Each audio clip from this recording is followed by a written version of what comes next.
여야 대선 주자들이 휴일인 오늘도 숨가쁜 대권 행보를 이어가고 있습니다. 문재인 전 대표의 대세론이 여전한 가운데 추격을 노리는 다른 주자들은 존재감 각인에 나섰습니다. 두 분 전문가 모시고 자세한 내용 짚어보겠습니다. 김광덕 전 한국일보 정치부장, 김관옥 계명대 교수 모셨습니다. 두 분 어서 오십시오. 네, 안녕하세요. 네.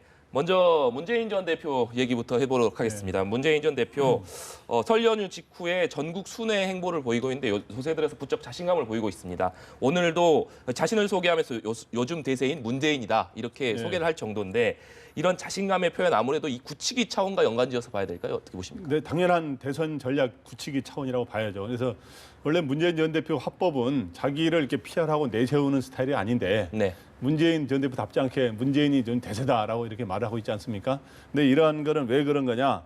실제로 여론 지지율 상으로서도 뭐 양강 구도에서 이제 한 사람이 빠지니까 일강 독주를 하고 있지 않습니까? 네. 그런 것들의 반영이기도 하고 또 하나는 소위 선거학 용어로 밴드 웨건 이펙트라는 게 있거든요.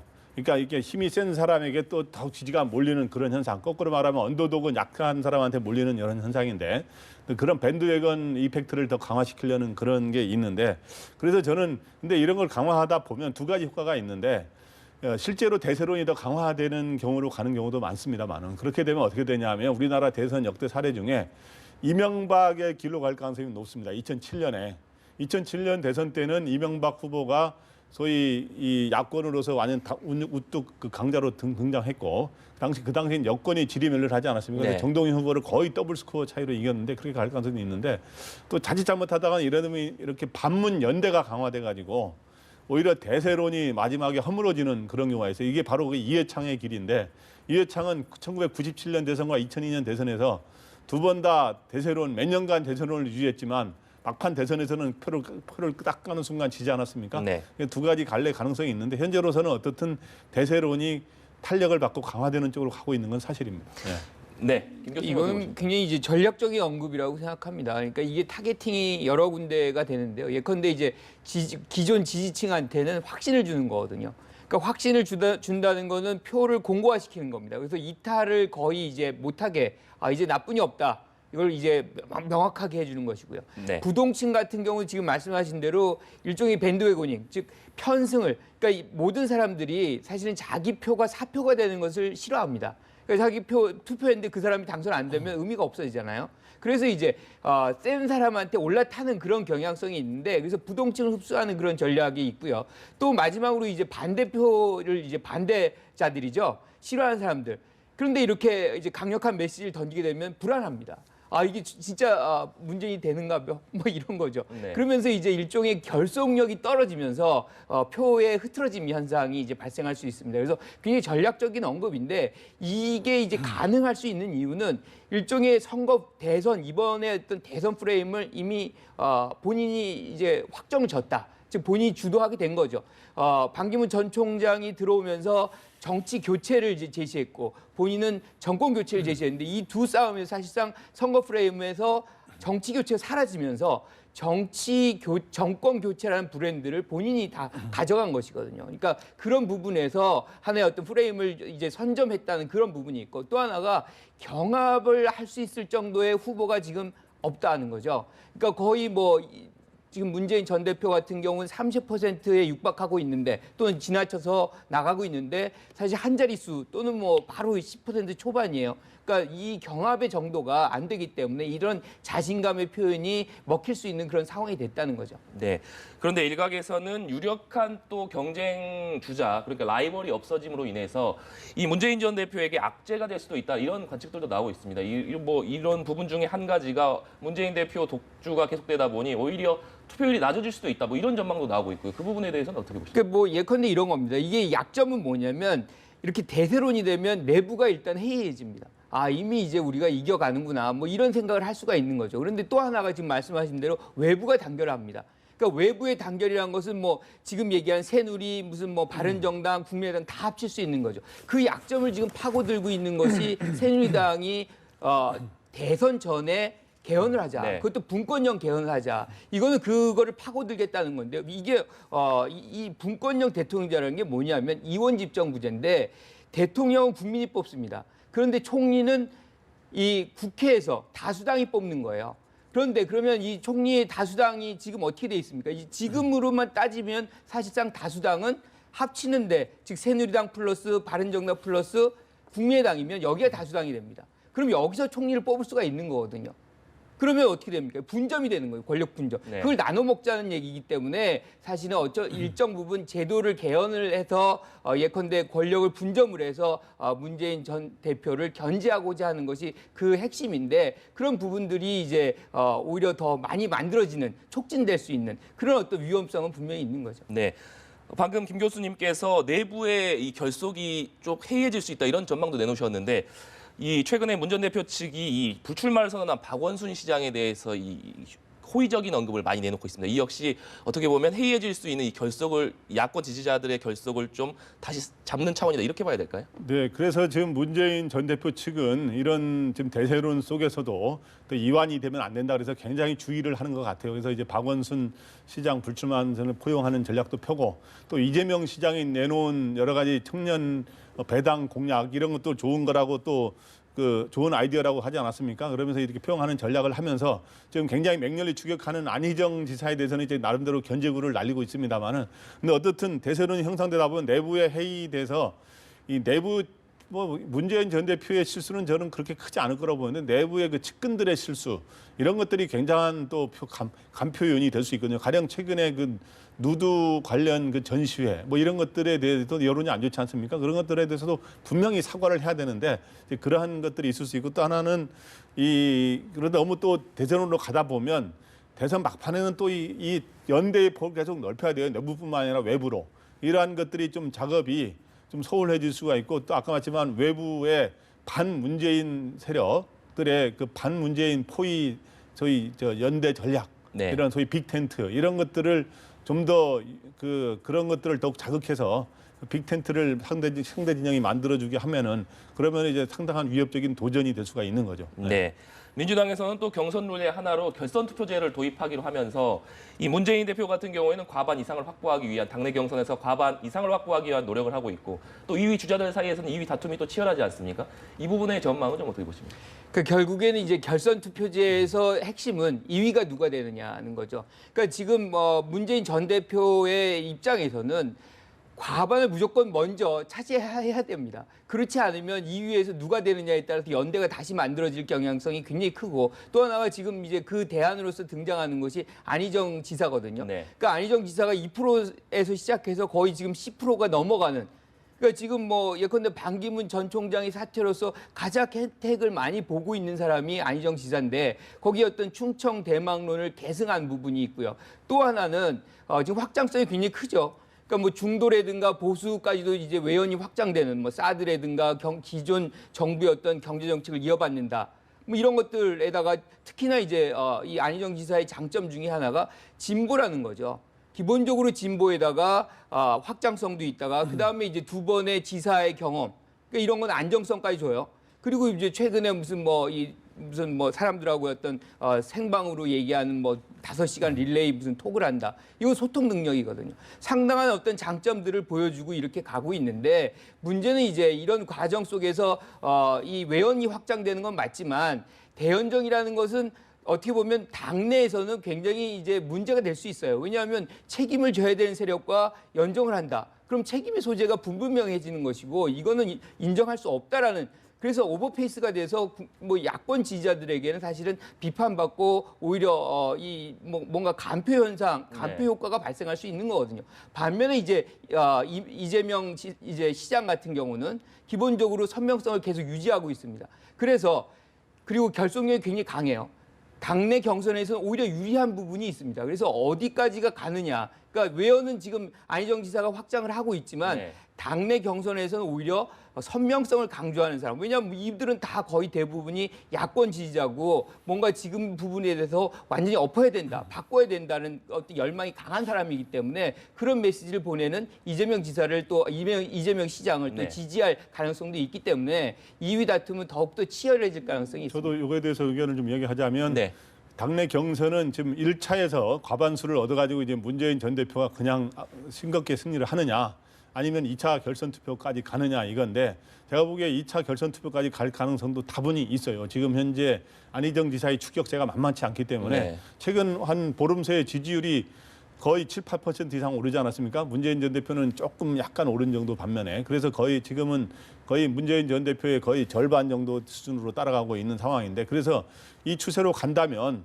소위 말해 턱밑까지 문재인 전 대표 턱밑까지 추격할 가능성이 있거든요. 그래서 만약에 저는 요즘에 이재명 시장은 좀 주춤한 상태고 안희정 지사는 상승세이기 때문에 결선 투표에 올라가게 되면은 저는 안희정 지사가 올라갈 가능성이 다소 좀 높다고 생각하고 그렇게 되면은 이제 결선 투표 갈 수는 있는데 그러나 현재의 이러한 정치 구도상 새누리당이 아닌 이 더불어민주당에서는 문재인 전 대표가 워낙 자기 세력이 워낙 강하기 때문에 결국엔 문재인 전 대표의 대세론을 당내에서 꺾을 정도는 좀 어렵지 않겠는가 저는 그렇게 보고 있습니다. 네, 방금 김 교수님 말씀에서 자연스럽게 이 안희정 지사가 제안한 대연정 카드 얘기가 나왔는데 지금 대연정 카드를 안희정 지사가 제안을 하자 곧바로 이 야권에서는 이 문재인 전 대표, 이재명 시장 비롯해서 안철수 국민의당 전 대표까지 이 대연정 카드를 비판하고 있거든요. 이런 상황에서 안 지사가 꺼내든 이 대연정 카드의 목적, 배경 뭐라고 봐야 될까요?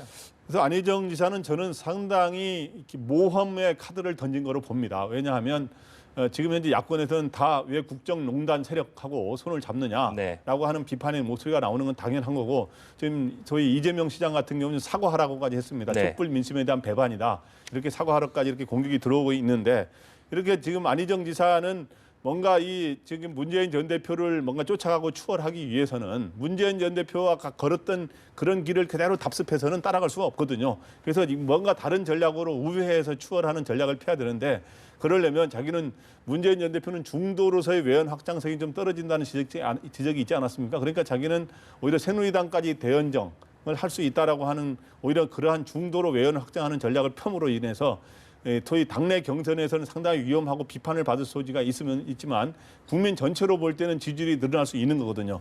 결국에는 현재의 경선이라는 건 국민 전체의 지지율이 높아지면 국민 경선으로 치러지기 때문에 지금 최대 200만 명 가량이 지금 투표 참여할 것으로 예상되고 있지 않습니까? 그러면은 어차피 국민 지지율 반기문 전 총장이 빠진 국면에서 중도층이 이런 데가 좀 비어 있기 때문에 거기로 급속하게 빨리 중도층을 선점해서 이런 전략으로 해서 지지율을 끌어올리자 이런 전략을 펴는 거고 그런데 이거는 자칫 잘못하면 야권 내에서의 엄청난 공격에 봉착해서 오히려 지금 이 상승세 가던 게 또 한 번에 꺾여버리는 그런 위험성도 갖고 있어서 어차피 이 양날의 카드입니다. 네. 네. 그런 가운데 지난주에 우상호 원내대표가 이 안희정 지사에 대한 좀 호의적인 언급을 했습니다. 안희정 지사가 이 극적인 드라마를 만들 가능성이 있다 이런 얘기를 했는데 역시 이 발언에는 여러 가지 뜻이 담겼다 이렇게 봐야 되겠죠. 뭐 여러 가지로 해석이 가능한 거죠. 예컨대 이제 뭐 학생 운동을 같이 했기 때문에 어떤 그런 동지 의식 속에서 안희정 지사가 좀 됐으면 좋겠다 그런 어떤 개인적인 선호를 표현했을 수도 있고요. 또 한 가지는 뭐냐면 사실상 요즘에 이제 추미애 대표가 개최하는 최고위원회에 잘 참석 안 한다는 얘기 아닙니까? 뭐 그런 얘기가 나오는데 일정 부분 안희정 지사를 지지함으로 해서 친문이라든가 또는 추미애 대표를 견제하고자 하는 그런 어떤 계산도 우리가 해석을 해볼 수가 있고요. 또 한 가지는 이제 사실은 지금 최대의 관건은 김종인 전 대표가 탈당하느냐 마느냐인데 사실상 이렇게 안 지사를 이제 지지하는 걸로 해서 하나의 어떤 대안 세력을 만들어줌으로 해서 예컨대 김종인 전 대표가 탈당하지 않고 하나의 선택지를 좀 제시하는 거. 그런 것도 이제 가능하다. 그렇게 해석도. 또 하나는 뭐냐면 이렇게 안 지사가 지금 2위, 3위 뭐 이렇지 않습니까? 이런 상황에서 안 지사를 띄움으로 해서 원사이드한 게임이 되면 사실상 흥행이 성공하기가 굉장히 어려워요. 이 경선이. 근데 이렇게 띄워줌으로 해가지고 당내 이 국민 완전 경선을 실질적으로 흥행을 하고자 하는 그런 흥행의 도모 차원에서도 아마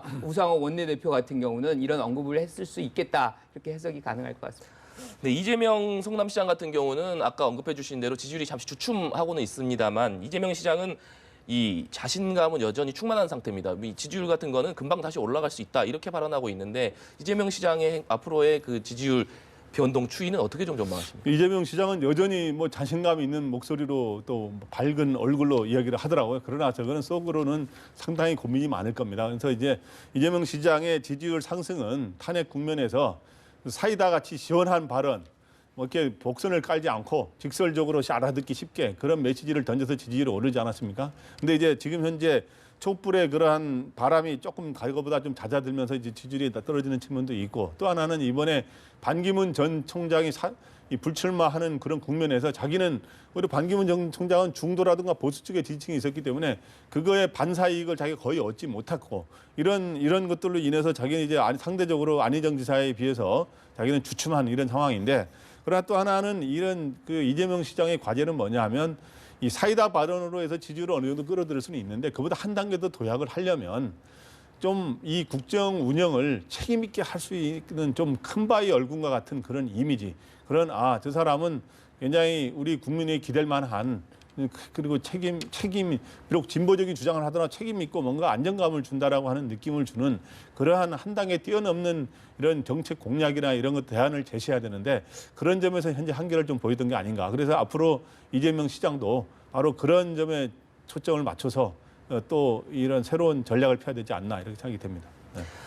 국민의당 안철수 전 대표 같은 경우에는 요새 문재인 전 대표와 각을 세우는 모습을 자주 보이고 있습니다. 또 최근에는 뭐 문재인의 시간은 안철수의 시간으로 바뀔 것이다. 대선은 결국 문재인 대표하고 안철수의 양자대 구도가 될 것이다. 이런 발언을 하고 있는데, 안철수 대표 앞으로의 행보 결국 문재인 전 대표를 역시 때리는 방향으로도 계속 갈 것이다. 이렇게 봐야 되겠죠? 그렇죠. 결국에 이제 만들고 싶은 구도입니다. 그러니까 양자 구도를 만들고 싶은 거죠. 그러니까 반기문 전 총장이 지금 사퇴를 했기 때문에 거기다가 이제 여권의 후보자들이 굉장히 사실은 약하잖아요, 아직은. 그러다 보니까 그쪽 전역을 이제 대표하는, 즉 보수층, 그다음에 이제 중도층의 표, 거기다가 이제 반기문 전 총장이 사퇴함으로 해서 나타나고 있는 이제 뭐 떠다니는 표들을 네. 흡수하고자 하는 그런 측면이 가장 큰 것이죠. 그 차원에서 또 이제 구심력을 발휘하는 것이고, 국민의당이 그래서 이제 진행하는 것이 손학규, 네. 정운찬 뭐 이런 후보들을 이제 같이 공동 경선함으로 해서 민주당을 제외한 하나의 그 틀거리로서는 가장 이제 스몰 캠프적인, 어떻게 보면 이제 좀 더 다른 어떤 시선을 집중시키는 그런 모양새를 가져옴으로 해서 구심력을 만들고, 이것을 이제 이 문재인 전 대표를 패권주의로 몰아가면서 한 번의 어떤 대결 구도를 만들려고 하는 것인데, 그럼에도 불구하고 우리가 요즘에 보면 사실 지지율이 그렇게 크게 오르지 않아요. 근데 그 이유는 사실상 이 보수라고 이제 본인들이 생각하는 유권자들이 이 안철수 전 대표를 하나의 대안으로 그렇게 네. 생각을 하지 않는 거죠. 그러니까 지금 반기문 전 총장이 사퇴했지만 그 표가 흡수가 안 되고 있는 거예요. 또 하나는 뭐냐면 사실상 호남의 지지 기반을 갖고 있는 거 아니에요, 국민의당이. 근데 호남의 시민들의 가장 큰 화두는 정권 교체거든요. 근데 정권 교체를 실질적으로 실현할 가장 유효한 카드는 누구냐라고 얘기했을 때 그 부분에서 문재인 전 대표한테 사실상 그 싸움에서 지고 있다는 겁니다. 근데 그 와중에 이제 본인은 자강론을 자꾸 얘기했지만 사실은 박지원 뭐 대표라든가 많은 사람들이 사실은 제3지대, 뭐 빅캠프, 뭐 빅텐트 뭐 이런 얘기했어요.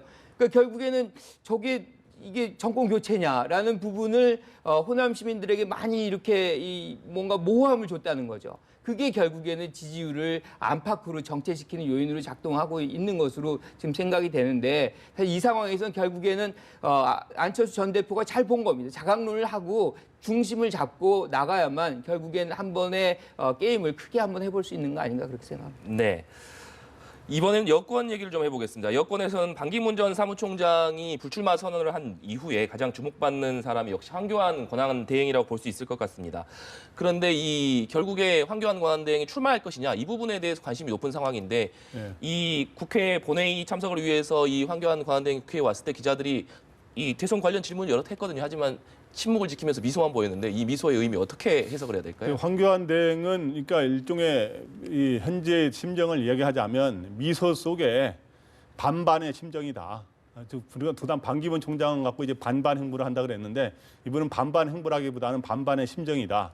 출마할 거냐 안 할 거냐에 대해서 지금 현재 반반이라는 거죠. 제 말은 뭐냐 하면. 근데 이제 이거는 정확히 말하면 지금 황교안 대행에 출마하느냐 안 하느냐 좀 알아보라 이렇게 물어보는 사람들이 있는데, 황교안 대행한테 지금 물어볼 필요가 없어요. 왜냐하면 황교안 대행 입장에서 내 마음 나도 몰랍니다. 지금 정확히 말하면. 왜냐하면 현재 본인은 여러 가지 장점을 갖고도 있고 단점을 갖고 있어요. 장점이라면 뭐냐 하면 뭔가 이 보수 세력의 본류라고 하는 느낌을 주는 보수 세력 입장에서 볼 때는 그런 장점이 있고 그다음 안정감을 주고 있고 국정의 경험이 풍부하잖아요. 법무장관, 국무총리 뭐 이러지만 단점으로서는 일단 이 최순실 농단 이 사태에 공동 책임자라고 하는 지적이 있는데다가 또 대통령이 직무정지에 또 자기가 비우고 나간다는 것에 대한 이 부담이 아주 큽니다. 사실은 대선 관리를 해야 될 사람이 왜 나가느냐. 근데 또 하나는 본인이 어떻든 뭐 합법적으로 면제받았다 그러지만 병역을 면제를 받은 이런 이게 두드러기 뭐 피부 두드러기 뭐 이런 거로 인해서 면제받은 이런 게 있기 때문에 부담인데 그러나 결국에는 그래서 그럼 왜 반반이냐 하면 결국에 이걸 결정하는 건 지지율이 결정한다. 네. 그런데 지지율이 뭐 한간에는 뭐 20% 넘으면 출마하고 아니면 또 뭐 출마 안 한다 이런 지적도 있죠. 저는 그렇게 보지 않고 오히려 문재인 전 대표가 일단 1강은 형성되고 1강이 현재 4중 구도인데 네 사람이 중간 후보가 이제 황교안 그다음에 안희정 등 이제 안철수 그다음에 네, 이재명 네 사람이 네. 이제 중 후보가 있는데 그 중에 본인이 확 뛰어오르면서 양강 구도를 형성할 정도가 되면 불가피하게 본인이 원하지 않아도 당연히 출마하는 쪽으로 가게 될 수밖에 없고 그러나 그렇지 않고 그냥 이제 여러 사람 중에 한 명에 불과할 정도다 이러면은 저는 출마를 안 할 거로 이렇게 보입니다. 저는 뭐 개인적으로는 출마할 생각이 없다라고 봅니다. 그런데 이제 예컨대 지금 이제 그러면 왜 이걸 NCND를 하느냐?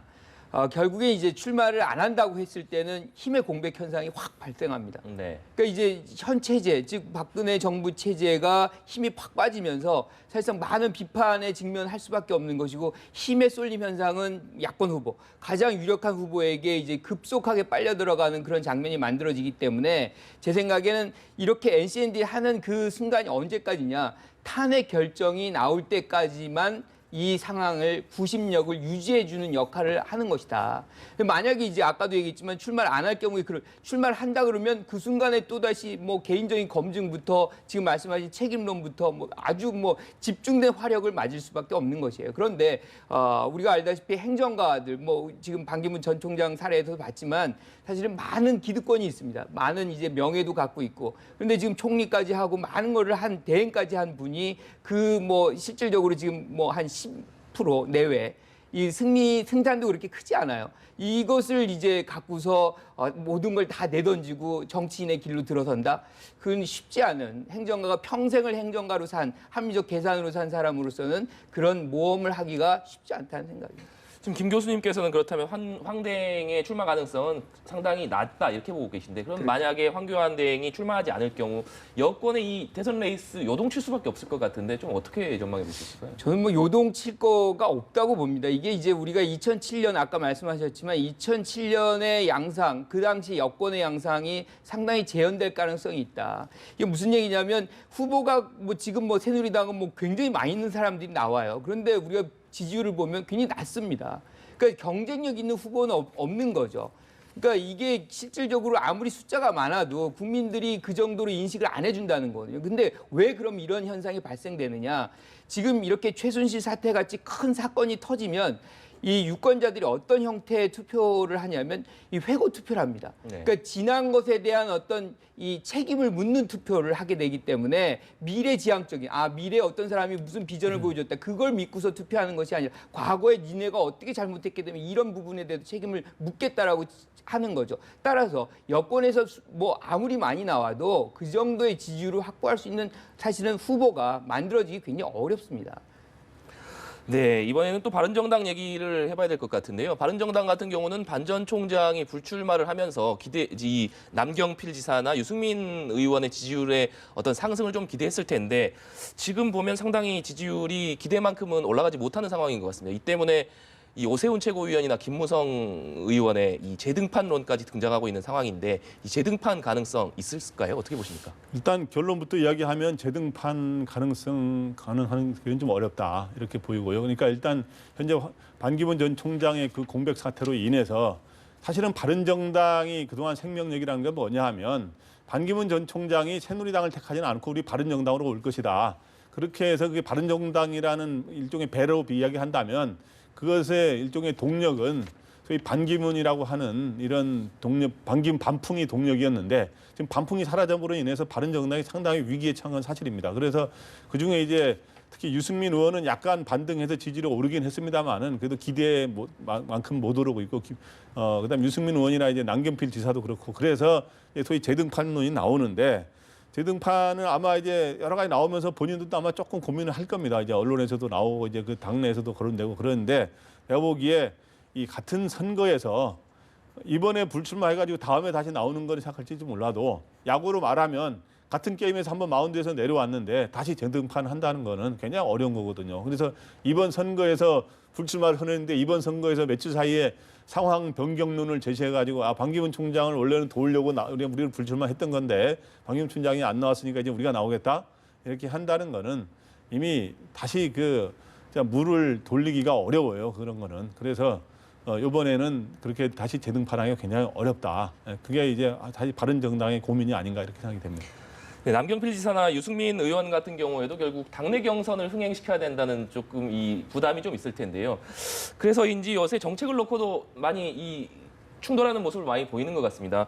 최근 같은 경우에는 이 유승민 의원이 필요할 경우에 새누리당과도 연대해야 된다. 그러니까 보수 단일화를 제기하면서 이에 대해서 남경필 지사는 강하게 또 반대 의견을 내놨거든요. 이 공방은 어떻게 보십니까? 이거는 이제 정책은 아니고요. 일종의 이제 전략의 부분인데 저는 남경필 지사의 얘기가 좀 더 유효하다고 봅니다.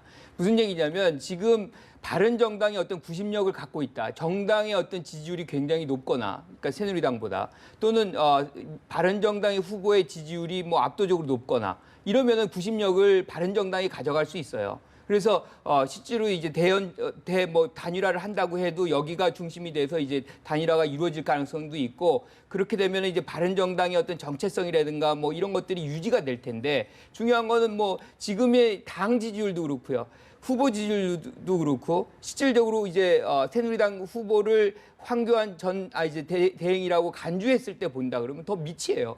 그러다 보면 이렇게 단일화를 계속 얘기하면 어떤 현상이 벌어지냐면 항상 센 데가 쏠림 현상이 발생합니다. 편승하는. 그러면 이제 바른정당의 정체성도 약화되고 그러면 뭐하러 나왔느냐. 이런 얘기가 계속 만들어질 수밖에 없는 거죠. 어느 순간 안철수 대표가 자강론을 얘기한 이유가 바로 그거거든요. 왜냐하면 반기문 전 총장이 유지가 됐을 때 자꾸 무슨 뭐 단일화니 연대니 이렇게 하면 결국은 센 사람한테 약한 사람이 먹히는 구도일 수밖에 없는 거예요. 그래서 지금도 그런 어떤 구도가 사실상 새누리당과 바른정당에 지금 적용이 될 수 있기 때문에 실질적으로는 지금은 지지율과 무관하게 사실 유승민 후보 같은 경우는 보수가 뭐냐, 새로운 보수가 뭐냐라는 어떤 개념 규정을 다시 할 필요가 있어요. 그래서 본인이 만드는 후보자 이제 보수라는 개념 속에서 지지자를 엮어나가고 확대하는 노력을 해야지 진짜로 이제 그거지 기존의 어떤 보수를 그냥 업고 가자. 이거는 실질적인 어떤 차후라도 뭐 요번이 아니라도 나중에 어떤 본인의 어떤 정치 경력을 위해서라도 사실상 크게 도움이 안 되지 않나 싶습니다. 예, 각 당의 상황도 좀 짧게 짚어보고 넘어가고 싶은데요. 민주당 같은 경우에 지난주에 이 교섭단체 대표 연설이 있었는데 우상호 대표가 야권 통합 카드를 꺼내들었습니다. 이 통합이 안 된다면 연립정부 협상이라도 시작하자 이렇게 제안을 했는데 국민의당에서는 즉각 이 거부 의사를 밝혔거든요. 이 앞으로의 이 통합 협상이라든지 아니면 연립정부 구성 협상 이 진전될 가능성이 있을까요? 대선 전에는 대목에 진전되기가 좀 어려울 것 같아요. 왜냐하면 현재 민주당 입장에서는 당연히 큰 형님 당 아닙니까? 여기는 동생 당이고 야권에서 분리돼 나와서 그런 정이 되기 때문에 현재 이제 통합을 하자라든가 서로 연대를 하자라든가 후보 단일화를 하자 그러면 당연히 더 민주가 주도하게 되는 그런 양상으로 흘러가게 될 것이기 때문에 당연히 국민의당은 그걸 반대하면서 자강론을 제기할 수밖에 없는 거죠. 그래야 국민의당은 목표가 뭐냐 하면 어떤 자기네 지금 새누리당이나 이런 바른정당이 보수 정당들이 굉장히 요즘에 서로 분열되고 지리멸렬한 상황이기 때문에 자기네 국민의당을 제3지대인 국민의당을 키워가지고 어떻든 이 더불어민주당과의 양강 구도를 만드는 주도 세력이 한번 돼보자. 그 꿈으로 계속 밀어붙이는 이렇게 되는 거에서 대선까지는 어떻든 또 안철수 전 대표는 지난번에 불출마한 경력까지 있기 때문에 이번에는 반드시 출마한다. 뭐 이런 거로 해서 이런 거에 응하지 않을 겁니다. 그러나 이제 대연정론 아까 지금 안희정 지사도 연정론을 제시했고 그다음에 이제 뭐 유승민 의원은 보수 후보 내에 단일화를 제시했는데 어떻든 누가 집권하든 간에 집권한 이후에는 집권 직후에 최대 과제가 뭐냐 하면 어느 정당도 지금 과반수 정당이 이루어지지 않거든요. 근데 집권 초반에 과반수를 갖지 않으면 국정을 국회와 협조하면서 안정적으로 이끌어갈 수가 없어요. 그렇기 때문에 그럴 경우에는 오히려 대선 직후에 상당히 연정론이라든가 통합론들이 굉장히 힘을 얻게 되는 그런 상황이 전개될 것 같습니다. 저도 뭐 동의하는데 지금 공동정부로는 사실상 이 대선 전에 뭐 그렇게 만들어질 가능성은 별로 없습니다. 그러니까 안철수 이제 전 대표 같은 경우도 반드시 이제 출마를 할 가능성이 크기 때문에, 그리고 아까도 얘기했지만 계속 흡수를 당하는 상황이 될 수밖에 없어요. 그래서 그거를 동의하기는 굉장히 어려운데, 문제는 필요성은 민주당에게 있는 거예요. 그러니까 집권을 만약에 한다고 해도 결국엔 122석 아닙니까? 그러니까 나머지가 실질적으로 소수당으로 집권을 하기 때문에 어떤 경우 지금 뭐 수많은 난제들이 있어요. 뭐 사드부터 뭐 경제 문제부터 뭐 이 많은 문제를 소수 정당이 실질적으로 관통해내기 굉장히 어렵습니다. 그래서 오히려 집권을 하고 성공하고 국민의당에게 공동정부론을 제시할, 사실상 뭐 이념이라든가 뭐 어떤 정책 기조라든가 가장 가까운 당이 사실상 국민의당이기 때문에 오히려 집권을 한 다음에 국민의당에게 공동정부를 제안하는 것이 순수성도 있고 그쪽에서도 대응하기가 쉬울 거다. 그래서 공동정부는 선택이 아니라 필수가 될 공산이 큽니다. 네, 알겠습니다. 오늘 말씀은 여기까지 듣겠습니다. 지금까지 김광덕 전 한국일보 정치부장, 김관옥 계명대 교수와 함께 얘기 나눠봤습니다. 오늘 말씀 감사합니다.